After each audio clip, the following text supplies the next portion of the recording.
All right, we're back. B-side, baby. Coming in here with a spicy little tune throwback. Given that we're recording this on a Friday afternoon, springtime in the loo. Spring is here. All I can think about is Busch lattes. Yeah. Yeah, they're good lattes. And what I'm not going to do this weekend. What's a Busch latte?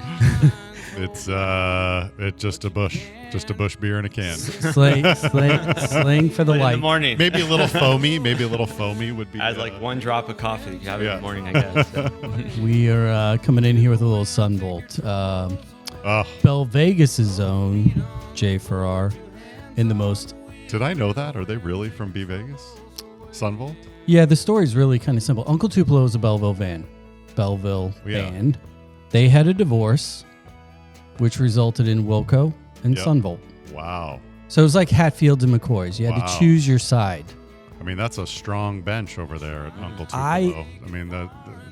I chose even divided up, even divorce. That's a pretty damn good band. And I chose the darker, more depressed side of the breakup. Yeah. Mr. Farrar. I like his stuff. You better. did? I don't did. believe you would do that. I did. It's like you went on the little darker side there. It's like, well, here. Fathom such a So thing. yeah, so for example, like we'll have a little fun. I don't even know what Wilcos are, but if you go to Sunvolt on Spotify, it's got the top 4 songs listed. Yeah. Windfall, which is what we're listening to, is number 1. Tear Stained Eye, sad song. Remaster. Then Tear Stained Eye, regular, is number 3. And then Drown, which is along the same lines of not exactly uplifting. So just have a little fun. Let's see here. In real time, this is not planned out, which we probably should do a little bit more pre-production. Wilco, top 5 songs. Jesus, etc. Kind of a bigger song than Sunvolt's. California Stars, which is a Woody Guthrie tune that was on the album with Billy Bragg. How to Fight Loneliness, a little sad. Belleville still screaming through. Impossible Germany. They're starting to make money, so they got creative, wanted to be Radiohead. They weren't. Yep. And then Heavy Metal Drummer. I mean, what is it with Southern Illinois and musicians? Is Wilco local, or we just? It's like Ireland and poets. So Jeff Tweedy and Jay Farrar grew up together in bands in Belleville. Oh, okay. So then they had a falling out, which resulted in the 2 bands. And Tweedy, true story. I'll tell you my Wilco story here real quick. So this was they broke up early 90s. I went to the last 2 shows at Mississippi Nights, by the way. Yeah. And actually was at the show at the Blue Note in Columbia. The Mississippi Nights, the last 2 shows were ever at Mississippi? No, for Uncle Tupelo. Got it, yeah. So then after RIP. after college, I moved to Chicago. We're there, and all my St. Louis friends that we were still playing soccer, doing our thing. Somebody's like, "Oh, check it out, Wilco's at the Riv, right?" Which is right there on the north side. I'm like, "Yeah, fuck yeah, let's go." This is after AM and everything was out. Go to the show. First song, I don't even remember what the first song was, but the second song was Casino Queen. Yep. And as soon as the song was over, he sits there and in Tweety style, he's thanking everybody. "Hey, you guys are great, like I just love you guys. My hometown, Chicago. You guys are the best." And I looked at my friends that we were there with, and I walked out. I said, "I'm out." Yep. Your hometown is not Chicago. Right. And from that point forward, Sunvolt's my band. Yeah. Yeah, so every time I hear Casino Queen. But it is nice they can adopt it there in Chicago. I get it. Yeah. But it's yet another one of our exported products, right? How do we blow this in? I know. Anyway, man, how you been? They make their own. They make it their own town. I don't know how long. I mean, how long does it take? They say it takes 10 years to make a New Yorker, and then you're a legit New Yorker. How many years does it take? I think it takes Chicago, maybe you say a summer. I mean, how long before you start to claim Chicago as your own? I Especially mean, the north side. An old style in a wax cup and a Pequods, and you're in. Now, You know, St. Louis, if you've been here, how long would you think it would take to make it? 40 years? Oh no, If that? never. Yeah, never. Yeah, Yeah, until you until you we're gonna can, ask the transplant. until well, it depends. If the person starts to lie and's like, oh well, I went to CBC. Yeah, Or yeah, no, yeah. I do love Pro Yeah. Bell. Oh, okay, you're one of us. Yeah. Oh God. But until we get to that point, Yeah. no, The RFT did a good that good kind of rubric to line up what high school you would have went. Oh, I you remember would have that. gone to, so you could have. Yeah, well, With which city? so Chicago. you could claim with St. Louis. What? yeah, No, but like compared to what? Oh, not compared to nothing. There is no. It was there is compared no to each equivalent. other. There is no. Got it. Yeah. But just, it's like if you need a high school to say Oh. in order to connect to some of the local St. Louisans, this was the way to do it, and it had a if you are X or your parent was Y, and it had the whole like map. Yeah, so pretty this funny. is so it was a 2012 article. I just pulled it up. It's Still called- there? Yeah, Amazing. of course. Yeah. Where you should have gone to high school. Oh, should have gone. Yeah, should have gone. Yeah. The article reads, like residents of every city, St. Louisans have their quirks that must be explained to outsiders. Yeah. Their fondness for Provel cheese for one, or blah blah blah.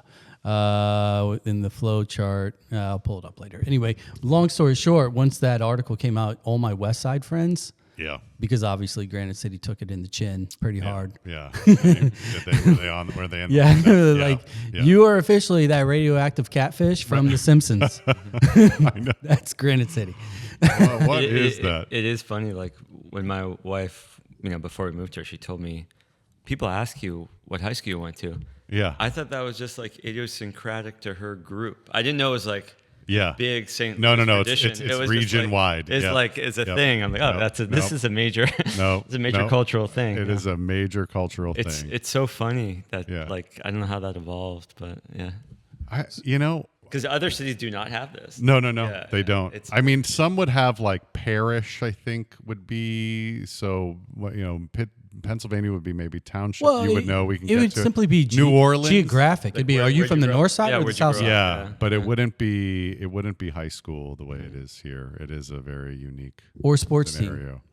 Big Yeah. cities will have sports team allegiances. What camp are you Yeah. in? Again, going back to Chicago is simple. If you were from the Loop North, Yep. you're a Cubs fan. If you're 35th Street South, New it's York, Sox. maybe you could say building. Maybe you could say what building you're in. Borough. What borough, and then building. Where do you live? DC would be where do you work? Mm-hmm. They all have some version, but nothing. It is fascinating to watch. So Yeah. Yeah. And then But yeah, speaking of New York, I was really I didn't know whether to jump into that fray with the Mets announcer.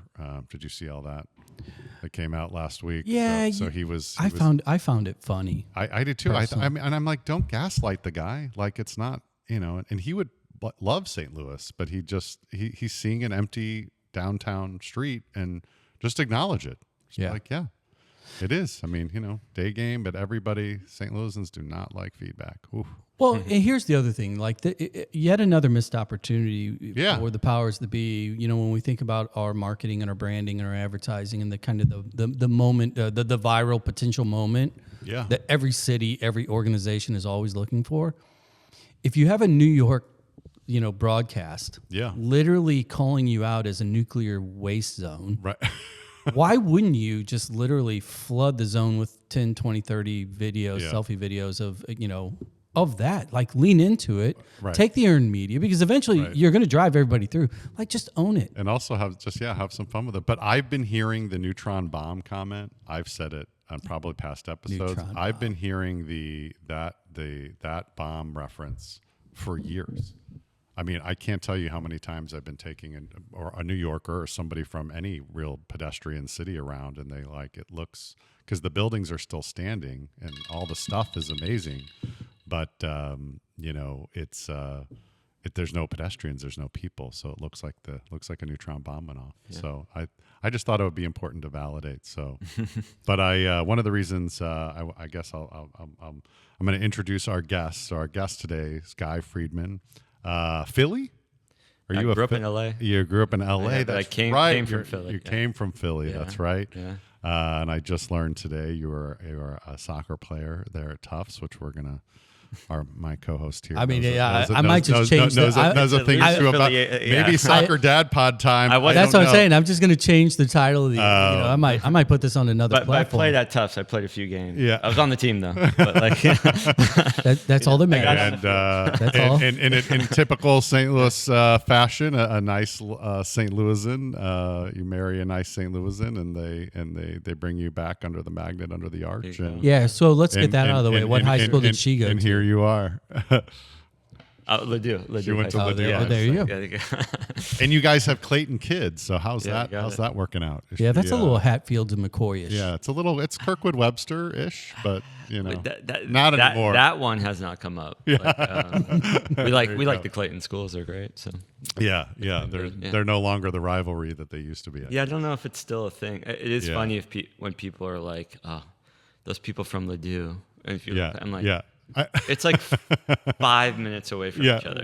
It's not that big. Quite literally big kettles. Yeah. Everyone's throwing all their stones from very glass houses. It's like, yeah, it's so true. So along those lines though, like when you did first come here, because what year did you end up?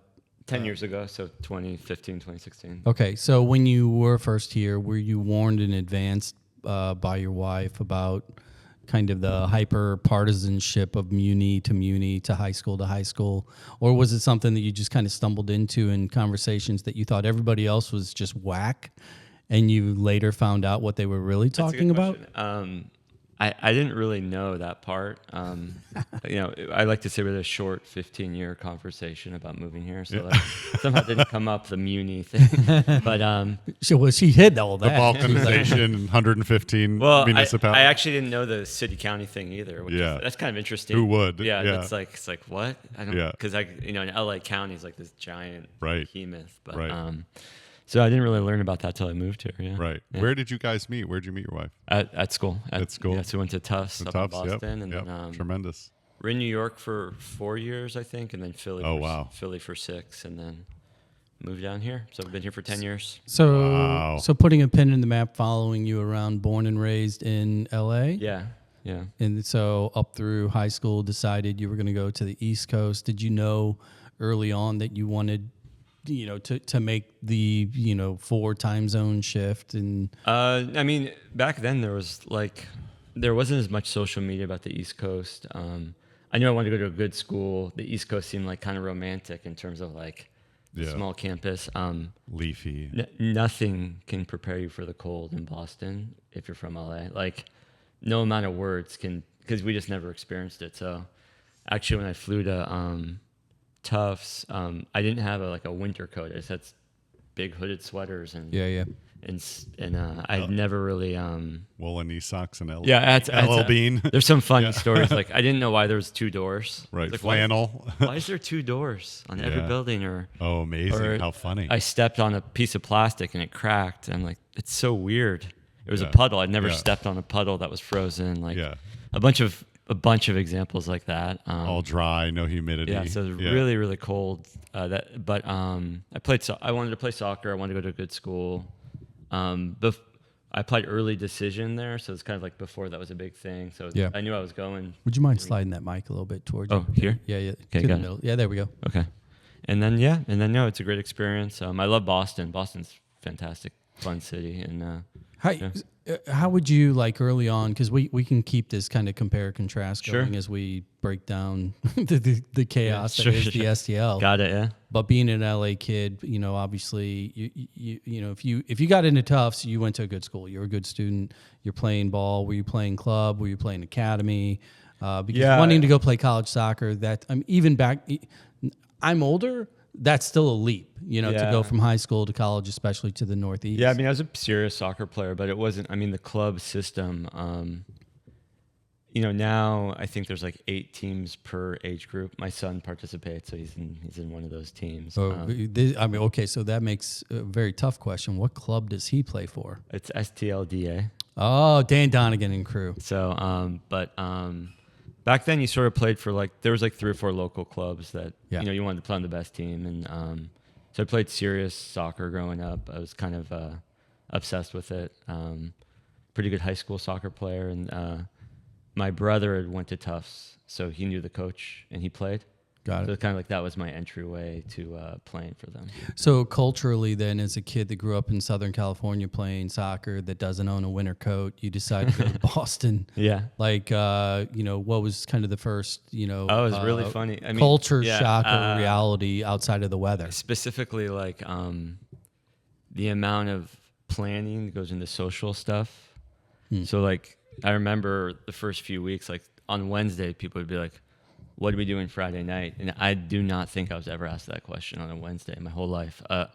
It'd be deemed like you're super uptight and uncool if you're planning. 3 days in advance. If it's intentional. Like what are we coordinating our outfits for Halloween or this theme party? Like in LA, at least where I grew up, my little social circle, like we would decide that day or decide what we were doing, or you didn't plan ahead. It was very like culturally you had to be chill. Yeah. Too cool for school. And so I was kind of known as the uptight one of my friends in LA. And Boston, I was immediately like Mr. California. Yeah, who's You're this like- hippie? You're like, Who is this hippie? You're the chill stoner you're hippie. you're so laid back. I'm like, oh, this is cool. So that was like a so social true. one. Obviously the stuff with the weather is different. Boston, they're a little more in your face, I think, like brashness. Were you aware of like the kind of the history aspect of it? Because obviously when you're in the Northeast, founding fathers and these institutions and these original universities and cobblestone streets and et cetera, et cetera, et cetera. LA, it's not that it's new, but it's a different type of old. My suburb was founded the year I was born. I mean, it's very new. Yeah. So I'd never seen like old buildings. I mean, tourist when I was a tourist, I did, but like Boston's, you walk by a building, it's like 1689. This building was built. It's pretty cool, pretty incredible. Or pole chain. Yeah, whatever. Yeah, so, pole chain pisser. Yeah, I thought it was pretty neat. Pretty neat to experience, and it was total like new culture for me. So And then, do they have the difference between when you went to Philly? Do they kind of have a St. Louis, Chicago situation, or is it more Boston and New York are really the rivals? Where does Philly fit into that? Philly has dynamic? a chip on its shoulder, but I Philly think, has the chip. Yeah, but I'd say New York and Boston is a big old rivalry. I don't know. That's just my personal opinion. Yeah. Just maybe because of the sports at the time, it was like Red Sox, Yankees. Oh God, yeah, right. And all that stuff. Early 2000s. I mean, yeah, no. Philly has crazy sports fans. Like, yeah, they're really, really. Well, that's where they have the jail in the stadium. Can you imagine? Yeah, no. It's they're in, and where they took the batteries out of the Walkman and threw it at everybody. Yeah, They're who's famous for that. I mean, but who's Philly. more insufferable? Is it Philly fans in general or Dave Portnoy in Boston? I don't know. That's a tough one. Yeah. That's a tough one. I don't know about insufferable. I'd say like there's like an underlying violence to the Philly fans. Yeah, true. Like it's just this guy Donovan McNabb. If we're gonna go into sports, we're going to sports. Yeah.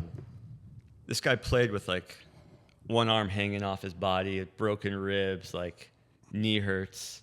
They like shoved him out. I'm like, when I was there, I was like, that's pretty harsh. Yeah. This guy killed for you because he didn't win the Super Bowl or something. I think Maybe they're more violent in Philly, but less insufferable. Maybe, I don't know. Maybe that's Maybe I'm just thinking of Portnoy specifically. Yeah. So you meet a St. Louis girl, Yeah. a good old fashioned Ladue girl at Right. Tufts. You guys are in Philly, New York. in New York. Talk about the conversation that starts to frame the potential of a Midwest excursion. Yeah, no, I think, over the years, like, I think there's this underlying, like, what do you think about St. Louis? For me, growing up in LA, it was interchangeable with any other city besides, like, the big city. So it could have been Milwaukee, Rochester. Yeah.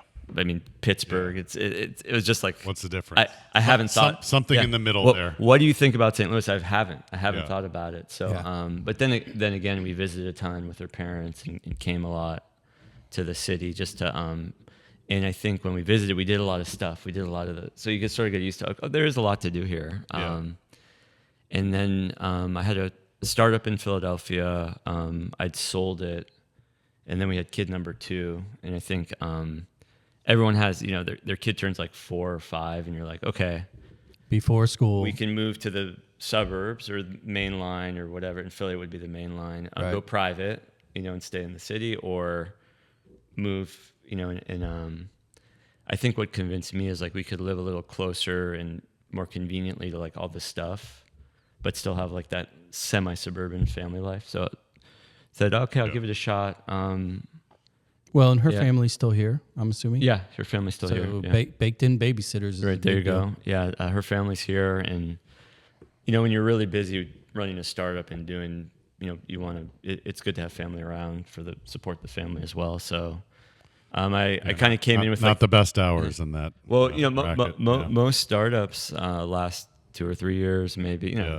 Things happen. Yeah. So it's like, in my mind, it was like a chapter will be over, and maybe we can reassess at the end of the startup. Yeah. And SteadyMD lasted 10 years, so I'm here 10 years. What a great story. So we're here. What now was we're the here. startup? What was the startup in Philly prior to? It was a educational technology company. Yeah. So cool. there was an original idea, but what it pivoted into was this thing called online proctoring. Yep. So when you take an exam over online, when you're taking like your final exam for your online course, we'd watch over the webcam while you took the test, so you couldn't cheat. Wow. And so this was now almost 15 years ago. My God, and then followed up by the remote healthcare. And this was for people. This is all pre-COVID. This wasn't the thing. My claim to fame is I started 2 companies, and they're both like super COVID friendly. Right. I don't know what that says about me. Right. I know. But like the two Nostradamus. business, it's like cranked during COVID. So the company that bought me was a company called Proctor U. Yeah, which was like the dominant. This, if any students listen to this, that's like basically they have a monopoly on this business. Yeah, sure. So during COVID, they like exploded, obviously, with the online education. So and so it's like COVID was my time to shine, I guess. And what year after that? When was remind me when did SteadyMD? When did you kind of unroll that? Well, officially started like March of 2016. Unbelievable. We didn't launch, wow. but till like later that summer. But so you had a 4-year. Amazing. Yeah. So no, we sold to Proctor. I worked there for like a year and a half, and I moved here while working there. So I was working remotely. And then I left and took 6 months off to think of my next thing, and SteadyMD emerged. So where did the city come into play? Because obviously you're an entrepreneur, turning over those 2 companies, living in cities in which it's just, oozes out of every corner, private equity, new startups, et cetera. Yeah, Boston, Philly. Coming into St. Louis market, other than knowing that your family's from there, you've been to the zoo, you've checked the usual boxes, that certain part of your brain probably never turns off. What was the initial maybe interest? Was there consternation? How did you view the potential of what you're used to doing, that being, starting up these companies and, looking at opportunity and transactions through the lens of 314? Very scary. I think it's hard enough to... Startups have a 90% failure rate. Right. It's kind of hard mode out here. So it's pretty scary to jump in here and try it. I was committed to trying and building it here, but it was not. Let me peel the onion back a little bit. What scared you? There's no capital here. There's very little capital here. So you're kind of like back in 2016. You could fundraise over video calls, but really the expectation was if you're going to close on capital, you have to go and see the person and meet with them, and there's not a lot of capital here, So I think is there capital but not no velocity of capital, or the raw number of dollars here is the low. Nominal number is low compared to Silicon Valley, Boston, the next or 25 cities too. It's very low here. This is just I'm not like giving a hot take here. I know. This is what I want to talk about. The number of dollars in St. Louis is pretty low. some cities punch above their weight, like Salt Lake City cranks, like really good VCs there. I have my main investors in Salt Lake City. Yeah. But here, there's like not that many seed and Series A funds, and even so that's what you want to get started. Yeah. And then down the chain, forget about it. So in St. Louis, they're doing maybe 50K, 75K, early or stage, they'll do the bigger check, but it's like they can only do 10 companies or something, where there's like maybe 100x more venture capital dollars in Silicon Valley. Yeah. So it's just a numbers game. And is it dollars for venture capital and startups and investment, or is it just, you're just saying money period compared to what the number of dollars that are allocated to the venture space, or is it just money period? Yeah, well, let me add on top of that, because I don't know if I know the answer. I know like in but other, how it feels to an entrepreneur is it's just there's not the capital isn't here, and you have to go out of town to get the money, to get the investment. I wasn't and there's companies that have raised successfully here from local funds. So so that's not like it's not impossible. Yeah, it's just like odds are lower if you're pitching 3 funds. Like I think I counted. I did like 4 or 5 rounds of financing. Each one was you meet with about 100 VCs. Okay. So I met with 600 venture capitalists over God. my 10 years of SteadyMD. But actually, I was only fundraising for like 6 or 7 of those. So that's a lot of funds, raw number of funds you have to meet with, right? So that's what I'm talking about. So if there's maybe a handful. There's maybe like two or three. 2 or 3 here that in my category that could do a check size I wanted.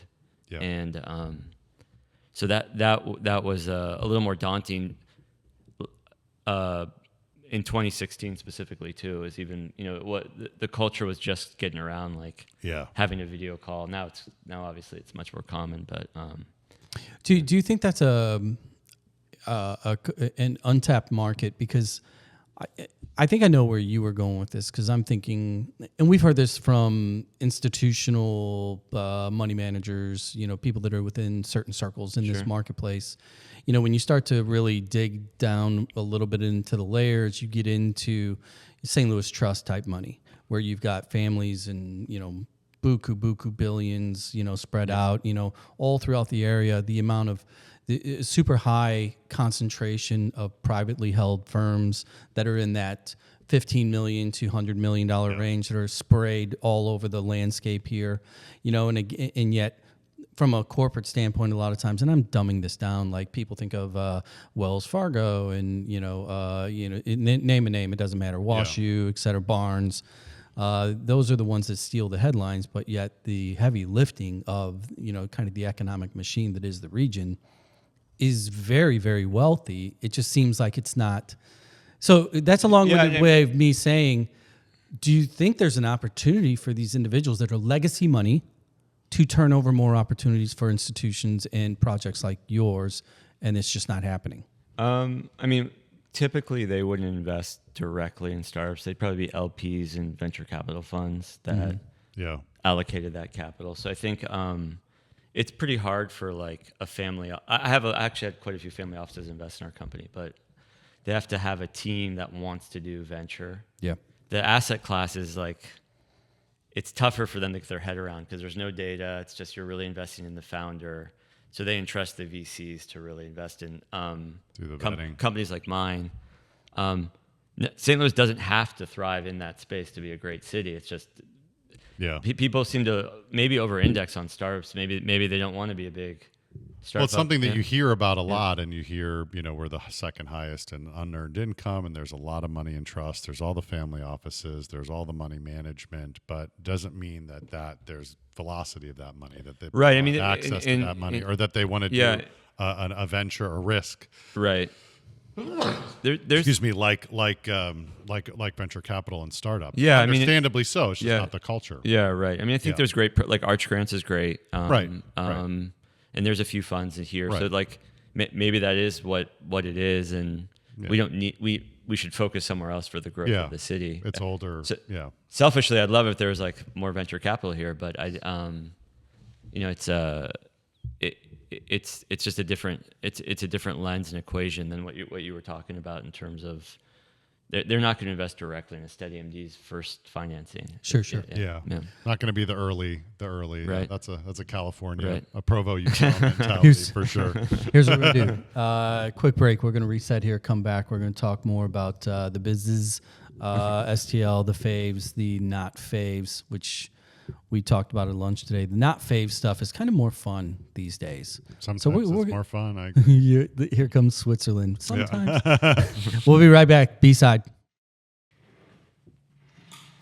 Okay, we're back. That was fast one. Post-production. I want to stay in this realm just a little bit. Yeah. Because I'm really more curious about your perception over time. Once you were here, I'm sure you probably laid in bed staring at the ceiling a number of those nights, like, oh my God, how am I going to, this isn't Philly. Sure. But once things started to move, was there a relationship between kind of the business community or just kind of your network community that was either, a strategic advantage or just some type of a benefit, or was it you kind of having to invent the wheel, build the wheel solo in this market for what you were doing? Well, I want to caveat with maybe it was me, maybe it was my personality versus what resources were available had I really seek them out. Because I think it's there's I didn't do arch grants. I just didn't think I needed to do that, even though it probably would have been I actually applied and got rejected. But I wasn't perfect pursuing the local community here as much. Mm-hmm. I kind of felt I don't know, it just felt like the vibe was better with outside investors and resources at the time. There was a nice buzz around St. Louis pre-COVID. I think I was up at Tech Artista, which is a co-working space. Yep. Great buzz there, great vibe. Met a lot of cool people in is true co-working, which I loved. And as we were growing, we outgrew that space. But I think I raised 70 million for SteadyMD and 0 St. Louis investors except one angel, and my CFO put some money into it. So so basically I pitched them all, but it's not their fault that I wasn't fit for them. But I didn't really use a lot of the St. Louis resources back then. Mm-hmm. Maybe that's my personality though. Maybe it's just I was just it could also just be you're the real deal and you know the difference, and maybe it wasn't ready. Or there's nothing wrong with that. Yeah, you wouldn't be the first one to raise the funds outside of town, or to run it from here and to live here, but it's really out of town. Right, or they have a strategy that they want to implement, which is this is very shorthand, but lower valuation, startups to start, and they get better economics, so they have a better, more ownership at exit. Where in Silicon Valley, they're concerned about ownership, but they're trying to win the deal, so they'll give you a better valuation in your rounds. So I don't blame them for that. You can have a strategy. It's just maybe I just didn't fit into that. There's some funny stories though. I think it was one of the local VCs was at an event in Chicago, and he's like, we all got together and we decided you're the most blunt, straightforward founder we've ever come across. Wow. And in the St. Louisan said that?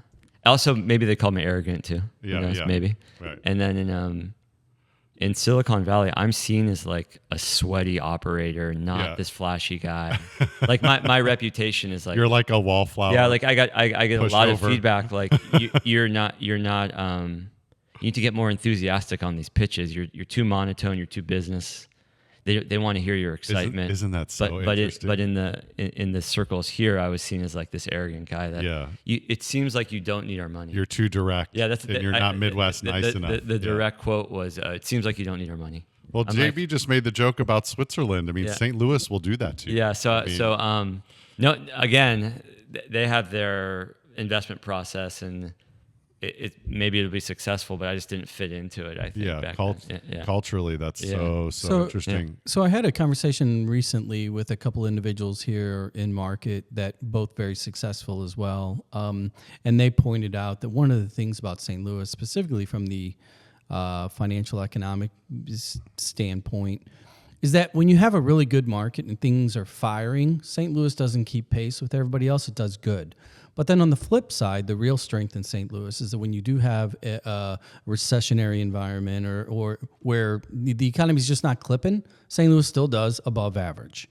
And and in their opinion, it was kind of a byproduct of this old money, the mindset, the strategy, kind of what you're alluding to, in which, maybe they have a strategy for their money. And I think that strategy has been generationally passed on, and it's been proven to work, especially, at the volume in which they're sitting on it. So do you think that maybe St. Louis could use more U's that are, crazy? Well, a little bit more direct with like, hey, wake up. Here's, my experience, personality from Southern California, but my experience from the Northeast. If we plug these things together, let's do this because you have a fertile ground. Do you see it as an opportunistic market? Yeah, I mean, I think since I've moved here, like all the big companies have been sold, right? Like Monsanto, Anheuser-Busch, Express Scripts, probably a few others. What is going to replace them? Mm-hmm. I don't have a good answer for that. So I think if you're not constantly reinventing yourself, and this goes for companies and cities, I think it's really tough to maintain that stability and growth that you're talking about. I personally think it's fragile to be like, we have a great hospital and great university. Every city, a lot of cities have that, but you're kind of dependent on that structure staying the same for a long time. They also have museums and parks and zoos, everyone. Yeah. Exactly. Yeah, but is it free? Is it free, Anthony? Free zoo, No, I think there's like, I have a joke about that. They have art museums. Yeah. It's great, yeah. Also, every city has great breweries. Yeah. Every city. All true. We all have great breweries. Yeah. But yeah, no, I think whether it's startups or another industry or a focus on agriculture, I don't know, but I do think we need to invest in the next great companies here, or have companies come, and neither one seems to be happening. If we're losing all these big companies, big employers, and just branding too, then it's tougher. What ecosystem is it life sciences? Is it biotech? Is it ag tech? Is it plant science? Is it healthcare? Is it industrial consumer products? I'm not an expert, but it seems like we could dominate agriculture and the biotech stuff. Just given all the the focus here. And the I like that that's here, because I don't understand any of those businesses. It's like, oh, this molecule increases crop yields by 2.8%. I'm like, okay. So I get to learn a lot from those folks, but yeah, I actually don't know the answer. I don't know the answer to like what's perfect. I do know it's good to be number one in a category though. Yeah, to pick a lane. Yeah, pick a lane and be like, we're not going to be in the top 5. We're just going to like over-index on this and dominate. Yep. That's a cool strategy, especially for a city like St. Louis, which it could use that. Do you have that? Do you have that hook yet? Do you know what that is? I'm still looking for it, but. Of what St. Louis could do or what it is? I don't know. If it were a tagline, if it were, what the potential is, not what it is, but you look at Louisville, and that was the Bourbon Trail. You look at Cleveland, and you had Rock and Roll Hall of Fame. You have everybody kind of has a hook. Indy has done the race cars, Motor City Rebirth, right? And so everybody's kind of, Pittsburgh did robotics and other things. As you. Yeah, I would say it's kind of almost about branding. Right. So like right now we had this, you told me there's this nuclear explosion downtown. A neutron? Right. You said the neutron there's bomb. a neutron bomb. Okay. That was the Mets announcer. So, like- Everyone listening, before you come after me, Yeah. And I did say it and is said to me. And I'll caveat again, ideas are easy. Ideas are easy, but obviously there's people in here. But I'm like, no one's going back downtown. Right. Businesses aren't going back there. No, I could have opened my office there. Downtown. My employee said sure, but you won't. I won't come with you. Right. Okay. I'm like, Right. I'm like, okay. So Right. Exactly. It's over. crazy idea. Just like call like Clayton downtown. Yeah. And call downtown the stadiums or the stadium district or the Yeah. call it the entertainment district. Entertainment. Just arts. just like rebrand that, and then in terms of industry, like double down on one of these big industries and entice companies to move here. I mean, people were like up in arms about Amazon. It's like, Right. oh, that's a good opportunity for St. Louis. Like, basically give them whatever they want because nothing else is happening down there. As I like to say, we were the one city Amazon HQ2 wouldn't have ruined. Right. You know, we've got the space, we've got the Right, we but, just need the people. It kind of requires like a really good leadership and bravery, you know, to do this kind of stuff. And salesmanship. Where do you see the kind of the human / cultural / community, you know, kind of the ancillary benefits or you know, things that are going on around here? Where do they fall within the realm of this is a great question. this strategy? Yeah, I mean, you know, people say St. Louis is a great place to raise a family. St. Louis is a great place to raise a family, right? Like, I'm like, so is Manhattan if you have money. Like, yes, it's a great place to raise a family cheaply. It's actually, I was really wrong. It is a great place to raise a family, bar none. I think maybe of all my peers, my friends, I went to B school, high school friends, like, I think it's the best place to raise a family. And of all my friends. Was there an aha moment? Or is this an accumulated take? I think it's just hearing about other experiences around not just the cost, but also like the stress in other cities around obviously driving Everyday life. There's still like a very vibrant like community feel here too in terms of the families and the people, and like when you run into other families, there's still a lot of familiarity there. I think because we're kind of a small town or small city. So would you have ever envisioned your kids going to a public high school? They go to a public high school. That's what I'm saying. Oh, you know, I went to a public high school, so I never really. LA's a little different. LA, that's a little different. By the way, I grew up in the far suburbs of LA, so don't think of me in like the mean streets of LA. So you're like Wentzville to downtown. I say Chesterfield. But oh, there you go. Yeah, so like a Chesterfield. But you went to Tufts, so a lot of kids that grow up in the Northeast, obviously, public schools are just not even an option. Right. You know, just kind of that mindset, the culture is totally different. Here, we kind of have a blend of both. You know, is it, you know, what stood out beyond no traffic or, you know, when were you like, oh my God, this is cool. I think this is fun. Like looking out my window when the kids started school and seeing the kids walking to school at the end of the block, and then they walk the other way to get to the middle school, and just like all the parents are kind of walking behind them, and I'm like, oh, this is a great community. This is like everyone smiles at each other, nods. I just feel like there's a do that in Philly and New York, you get in trouble. No, it's just that culturally kind of keep to yourself. Yeah, you know, I think so. I think that piece is it's really, really hard to explain because if you explain it to someone in another city, they immediately say, I have that too. I'm like, well, I've been to your house or I've been around, and it's not the same. It's just not the same. So if we could bottle up that and somehow brand it to the rest of the country, I think that would bring a lot of people here. Yeah. So I'm going to put you on the spot because you've been here long enough. I'm ready. You've seen these campaigns that are like the tourism city branding campaigns that are, you know, this is or I am and all these other things that sizzle reels. It's like this is St. Louis, be it toasted ravioli or, you know, Sterling K. Brown, take your pick, right? What would you say? Like if you're not a marketing brand guy, maybe you are, I don't know. But if you had like a day to say, no, this is what I'm going to market, you got 30 days to bring as many people as here as possible. I know what I like. Here's the campaign. What might that look like through your experience or what you do and don't like? I'd say under-branded is Forest Park. Like no one's heard of it really outside of St. Louis, but it's true. like a magical place, bigger than Central Park. It's I live 1 block away, so I'm a homer. But all the stuff there, that's a full day. How sad were you when the tornado came through and took those trees? Devastating, because I just had surgery, but I run around the park almost every day.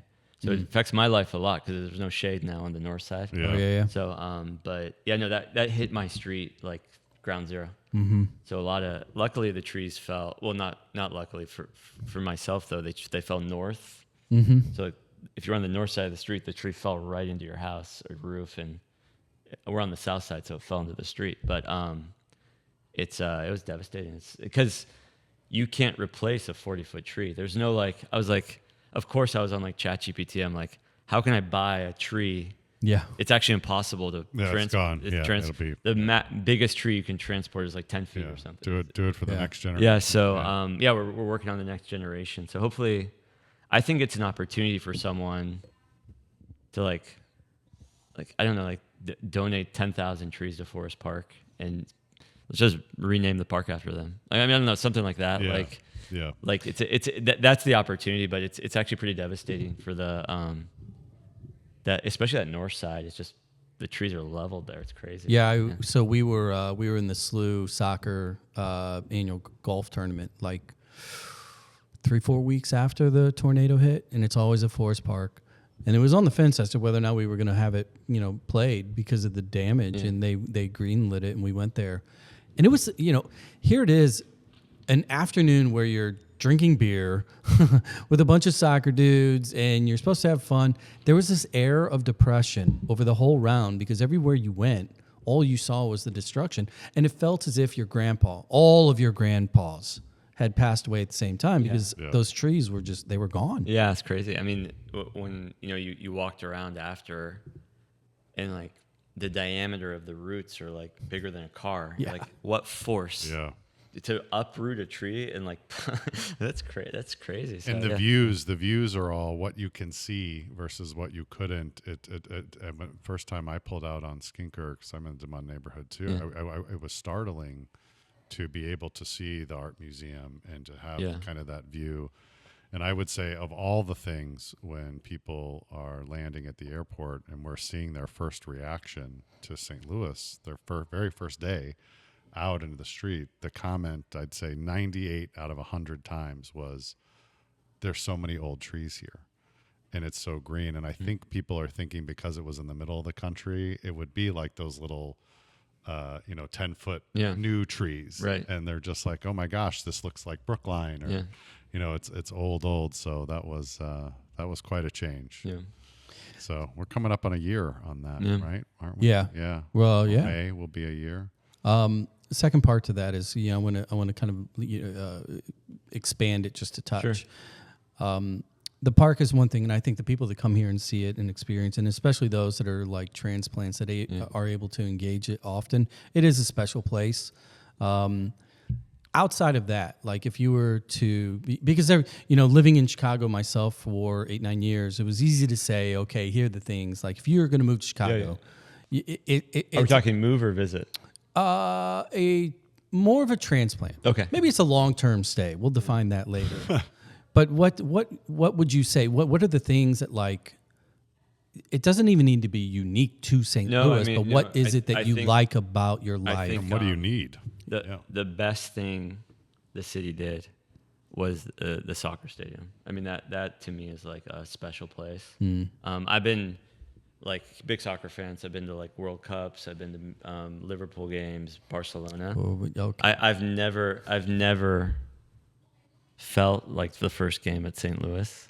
That it was wow, emotional. People were crying. The Leverkusen game, or the first league game. The first league game. Yeah. People were literally crying in the stand. It was pretty cool. So I think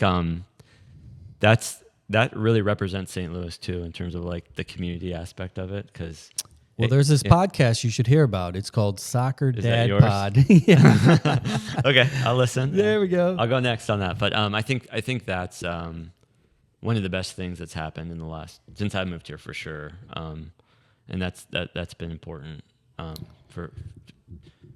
We have something that you can easily access. It's a great community feel. It's one of the best in the country. Mm-hmm. Come on, check it out. If you have kids, I think the City Museum is pretty unique. Yeah. I don't know anywhere else that has something like that. No. So like if I was on like my 3 or 4 day itinerary to take someone around, I mean, I know this you guys might disagree with this, but like for someone who hasn't been here, the arch is pretty. It is cool. Pretty cool. Yeah. I mean, like, if you don't get seasick, yeah, just that little bit of sway. no. Not many cities have a monument like that. Yeah. So I think the arch is cool. Maybe that's too easy. And then the walk from, like that city garden walk from to the arch. That's a nice like half day. Then you got the City Museum. And then you got the soccer stadium, and then Foundry, Forest Park, Central West End. Yeah. I think that like someone comes here. I have a lot of employees that came in for retreats. One of my specialties is forcing all the retreats to be here instead of going somewhere fun.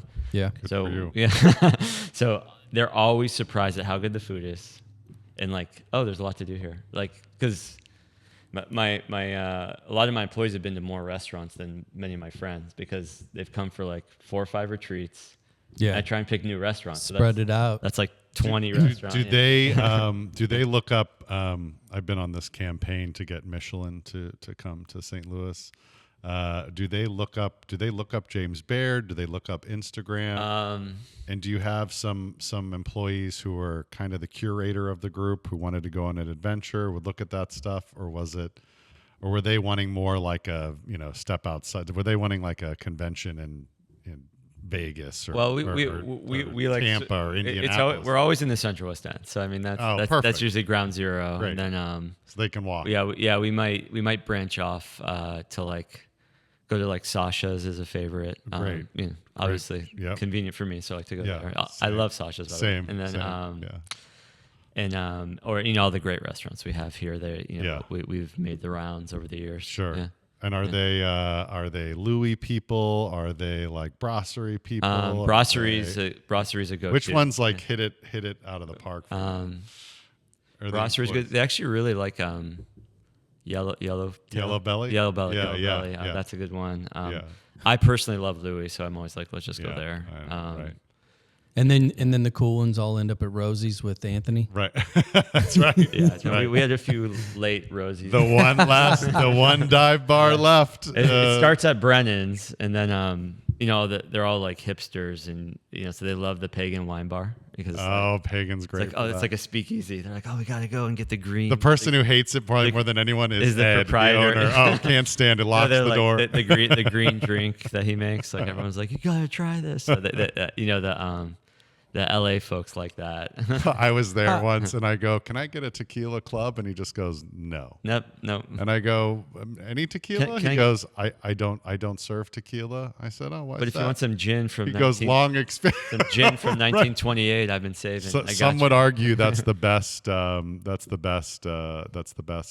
best martini in town. There you go. Tough competition. But when it's funny you say that about the arch. So anytime we've had a bunch of families who are coming in with their parents and the kids, maybe like 10 to early kind of teen adolescence, and I guess Percy Jackson.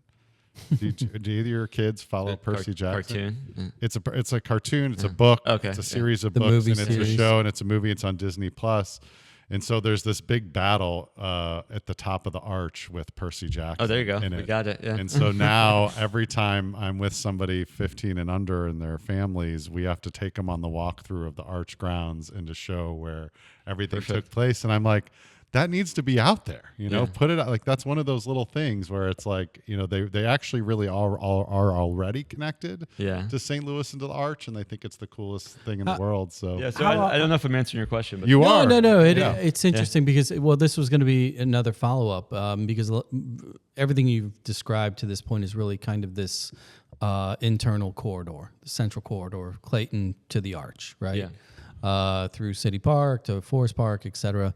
Have you, kind of meandered around? Is there any Cherokee in your blood? Is there any Soulard or Tower Grove? Yeah, no, I love those neighborhoods too. Give a little bit, because Boston is a lot like that. Yeah. Where everything's and there's a movement too in the Conventions and Visitors Commission and Explore when conventions are coming to town. It's kind of what you said, and this has always been my theory and approach too. You get them out of downtown. You see some of the great things. You see City and the Arch and the museums and Dred Scott. There's a lot of really neat things, but they're not. The visitors are not getting into the neighborhoods. Yeah, and you got to get the visitors into the Central West End. And interestingly enough, what we need to do is get the residents of St. Louis downtown. Yeah, and then we need to treat the tourists like they're moving here, and we need to treat the residents like tourists. Totally, yeah. And they need to be going on the buses and doing the tourism stuff. And I'm like, if you have a convention in town like that, like they need to be in Webster. Yeah, they need to see Kirkwood. They need to see the life in the school. No, that Webster Grove and the other things. Right, and I'm like, the buses need to crisscross going the other direction. Yeah. But I think that's really brilliant to have your convention as a business owner, so to speak, in your summit, if you will. Like we had another guest on here. He did his in Benton Park.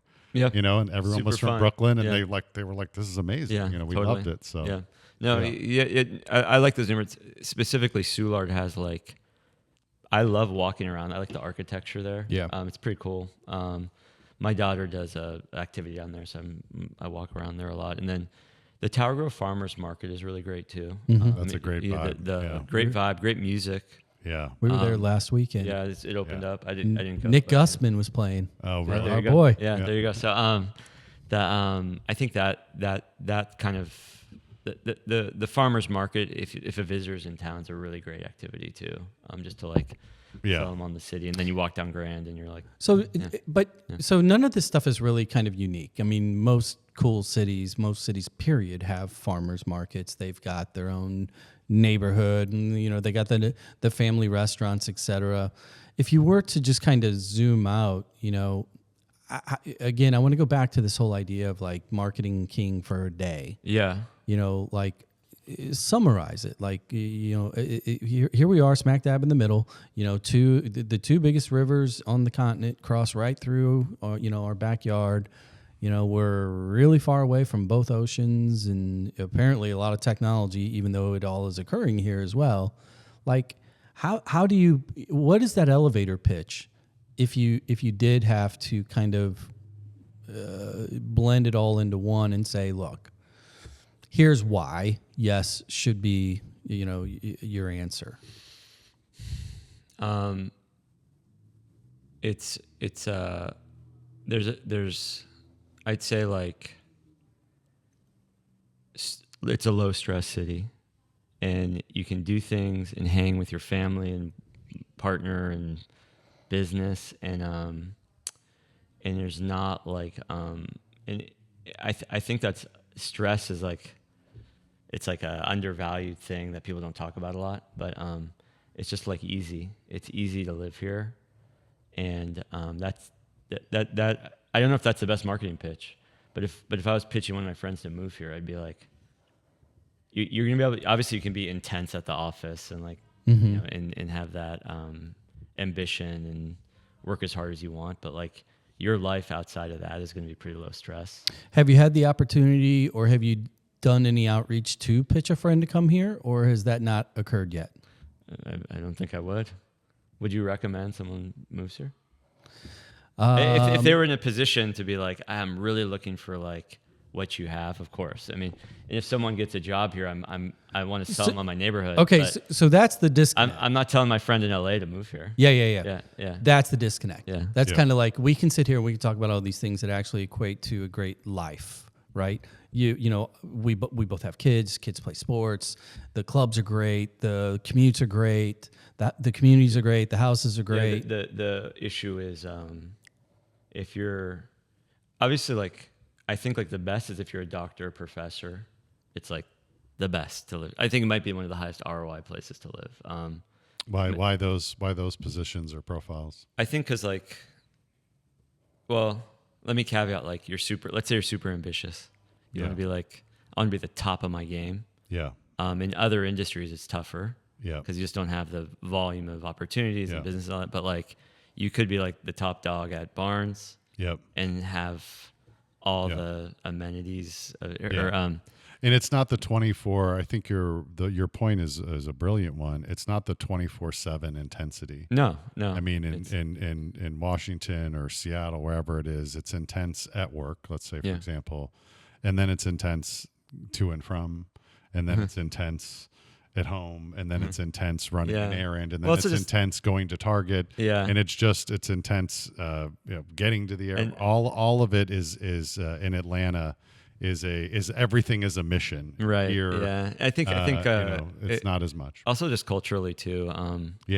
I have neighbors who I'm good friends with. I don't really know what they do for a living, but that would not happen in like New York. You know what bank? You'd be like, what bank do you work at? Yeah. Exactly. It's like, or something like, DC. What political organization are you working for? And let me and I'm going to categorize you. Here, it's more about like community, family. We had somebody in the aeronautics industry, and she came from Los Angeles, and she actually said, I love living here because I can ask about their high school. Yeah. And she's like, dating in LA, there's no roots. It's all, you don't know, there's no reference for anybody. And she said, I'm kind of gotten into it, being able to be like, oh, he comes from somewhere. Yeah. That's the positive. The silver lining is both.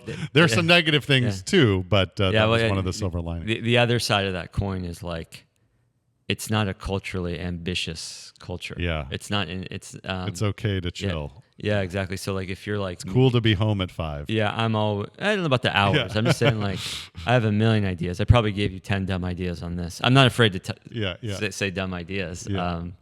But you fit in perfectly here. Yeah, no, you're okay. It's okay to fail. Think, St. Louisans do not like to fail. Yeah, exactly. So I think you're not successful if you're not failing. There is pockets of it, and I have some good friends who are like more like my mentality of like, let's brainstorm crazy ideas. Brainstorming's free. Yeah. Where I think in the typical culture of St. Louis, there's an underlying skepticism of new ideas, and that's the other side of that coin, which is like. Well, this goes back to what I pointed out earlier in the conversation I had with the two gentlemen previously. Yeah. In a great market, we do good. In a bad market, we still do good. Yeah. Like overall, there's not this like huge stress over the top of the scene. They don't mind not booming. They don't bust, but they don't boom either. Yeah, because, late 90s, Silicon Valley was scared. Yeah. That was not normal. It doesn't. 2008, New Yorkers were like, oh my God, what the fuck? Yeah, but those cities 50x since then. Correct. 100%. And here we are doing our 3.4, over and over and over again. Exactly. We're great with our 0.03x. We're good on our basis points. Thank you very much. So let me kind of let me add on top of this then, because you've been here for a while. Your kids have been here now for a long time, kind of these formative years. At what point is it, well, this is just St. Louis versus, well, this is kind of my hometown, or this is my family's town, and I would like to see improvement? Have you sniffed that at all, or are you just kind of like, fuck, is what it is? I feel embarrassed. I feel like I'm gonna get tagged for this by my friends, but why? I'm not saying it's like, I love it for my family. It's fantastic, but like, it's just a place in America. I happen to live. I want it to be great since I live here. But if I didn't live here, I'm not sure I'd be like, I don't think I'm at that level yet. I want to devote my time and energy to making St. Louis great. So I don't know if that's not a nice thing to do. No, look, I like it. Well, there are a lot of people who feel that way with AI and everything the way the world is going. I want it to be great. They're like, location is over. They're like, Miami's going to be over. Austin is going to be over. I mean, the remote, the technology, and the stuff that you've found in your own career and with your own companies, that maybe location won't matter as much. Yeah, I got hundreds pretty of soon. remote doctors running around. But, you do. Yeah. But I would really love to see that, like, just because I'm here and I've grown to be like part of the community. I'd love to see St. Louis grow and thrive. I think you said basically people don't want that. Like Why not? I don't think Yeah, people there's here a part of it. I don't think they want to take the risk to have that sort of change, which is totally okay. You know, not every city needs to be like cranking. Yeah. But I do worry about like 50 years from now, like what'll it look like if we don't have new companies growing and there's not like this investment in making it great. We're not really investing in a city like St. Louis needs to basically overinvest to really differentiate itself. Well, we're going to be Fort Wayne, Indiana soon. Okay. And then maybe that's what they want. Is that near Detroit? It's or is a that small another town. one? It's a small town in. Let's put it this way: the third it biggest kind of town doesn't exist. You know, Exactly. So, but exactly. Yeah. That's, I mean, you're making the point. And one thing is like, if there's no downtown, I don't think it's great to have a city of just suburbs. Like, it's so. I think no one wants to invest in it. I am not the expert in this, but it does seem like the merger thing should happen. Absolutely. Because I'd rather invest in downtown personally with my, I guess, tax dollars or real dollars. And so my area is more, the city's more Well, livable. there's even the soft investment, you know, so much as emotional equity. Or enthusiasm, where even if you are in Clayton or you're in Ladue or Webster or whatever, if that were the case, you would be speaking on behalf of the city as opposed to constantly being represented by your fiefdom. Yeah, no, totally. I mean, I'm not embarrassed, but like the most of the articles I get sent to me from like folks that don't live in St. Louis are like, isn't it wild? The crazy murders or like, you know, all the crime stats or whatever. Those are the stuff that like hits the national news. Yeah. So, and I don't think people here really get what the international cities and the national. They think people think about St. Louis when they don't. They only see a headline every 3 years. I don't think of you at all. Exactly. And when they do, it's something like, pretty rough. Yeah. So I think obviously we talked about downtown and I had some crazy ideas, I think, but I think we do have to solve that problem for the city to have a long-term potential, in my opinion. So that to me is an important piece that I haven't heard a good solution for. Well, we talk about it often on the show, and you having kids, you know, the whole idea of exporting our talent, which is our kids, you know, as they grow up here, they have these great lives. They've got, you know, tremendous schools, great networks, communities, friends, soccer clubs or dance troops or whatever. And then they go off to these brilliant schools, and then they're like, St. Louis is not an option. Well, they don't have an opportunity.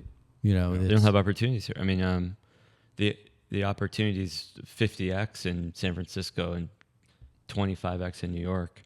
If you're starting out, that's why you get the transplants like me, like a few kids, and then you come.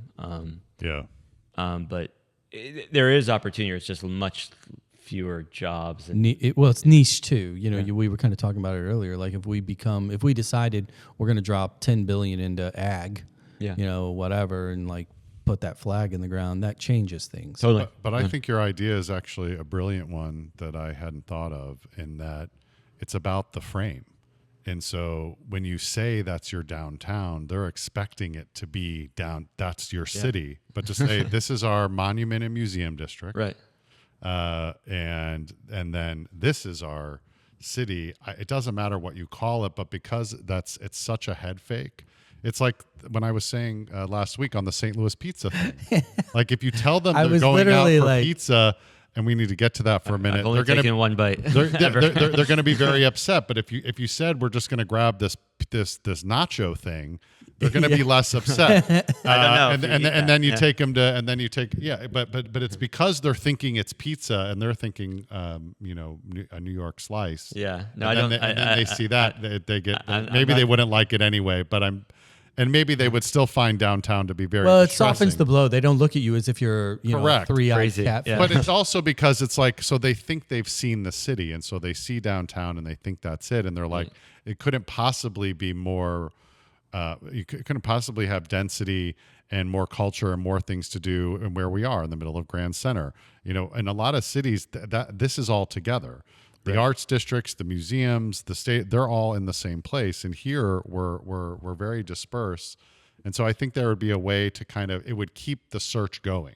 So like, okay, I saw, it'd be like going, it'd be like me going to Wrigleyville thinking that was it. And it's like, that was Wrigleyville. That wasn't, that wasn't the city. Right. So obviously it's apples to oranges. But, by the way, did you ever find, did you end up doing La Pizza? Did you ever find pizza in St. Louis as a New York, Philly person?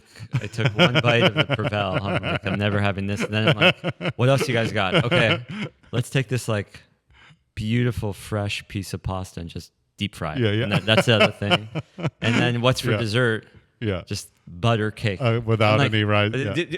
Do you want to have a piece of butter cake? Yeah. It tastes great, but I'm like, let's rename this like yellow cake or something. Right.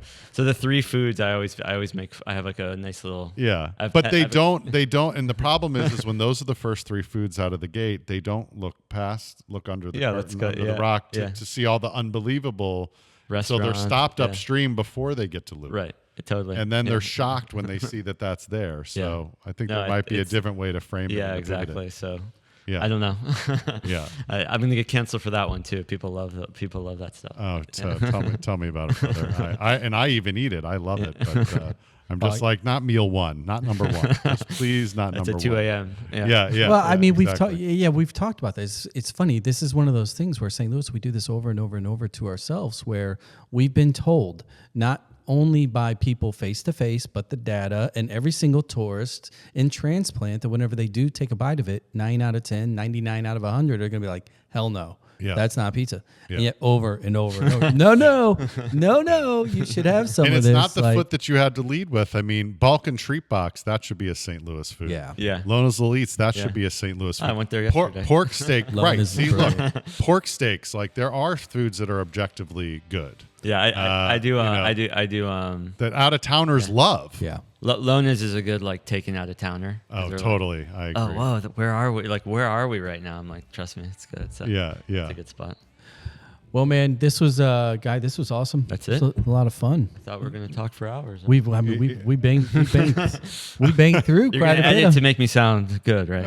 No. I'm gonna You're put hanging out there. I'm putting this thing out at 0.75 speed. It's just gonna drag it out. Thank you. Awesome. Thank you for making. No, the time I appreciate the time. Today. It's fun. I always this is like a conversation I've had many times, not recorded though. So yeah, I'm nervous, but so what age group does your son play at?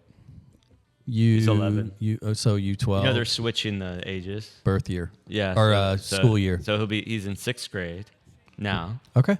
And he's 11. So is my son, 6th grade. So I'm sure we will be maybe we will be at Creve Coeur or Sportport or Soccer Park. Yeah, Sportport. That's the spot. And I just want to say thank you. I've loved having you here, and I've loved having you in St. Louis. And I know the real deal, and I knew you were the real deal when I met you 15 years ago. Yeah. And when he came 10 years ago, it was really just, and SteadyMD is a magnificent company, magnificent concept. And seriously, congratulations. I know they say 90%, and they're really not kidding about that number. And you did it. So really, really. Cheers to that. Yeah, no, I appreciate that. I'm a lot of things, but not surprised. No, I appreciate that. Yeah. No, and I think you have a sense of St. Louis that like, I know I always point people. I don't know how many people read your blog, but I'm like, I'm always sending it out. I'm like, this is what I always say. It's like the part I wrote it with you in mind. No, the one about like, don't brag about how cheap it is. Yeah, because amazing, ambitious people don't care. Right? No, they don't. That was a good one. They will pay. Move because it's awesome, not because it's exactly. Well, just what you just said. They'll pay $5,000 a month in San Francisco to be in San Francisco. It's fine. Yeah. So I appreciate the role you play here in St. Louis. It's good. We need guys like you to. Well, thanks. To help grow it. Guys like you too. So you, I can't wait to see what the next one is. We'll see. Let me know where the hunt is. But Yeah, In man. fact, if I were you, I would just retire and never do one of those again. But I know you're a lunatic and you'll keep going. Yeah, so. it crossed my mind. I know you have a problem. Yeah. Well, keep I'm us too young. keep us posted. We'll since we're all not that far from each other, so let's go grab a real pint or something in the hood and do this again. I'll bring you know what I'll bring mobile mics, little lapels. We'll make it a little totally quote organic. I want to get you. I want to get you and Sasha's little jazz night. Me? Go. Yeah. I can do that. See if you'll like spontaneously turn into dust. yeah. That's great. My ears, why are they crying? I want to, JB Anderson on Pinot Grigio. Let's see what happens. Oh my God, that is a B-side. All right, until next time, B-side. Thanks for having me. Yeah, man. Anytime. Like, review, follow, share. See you people on the way out. Sunvolt. Guy Friedman, thank you. Sunvolt, thank you. Later. Later. Bye.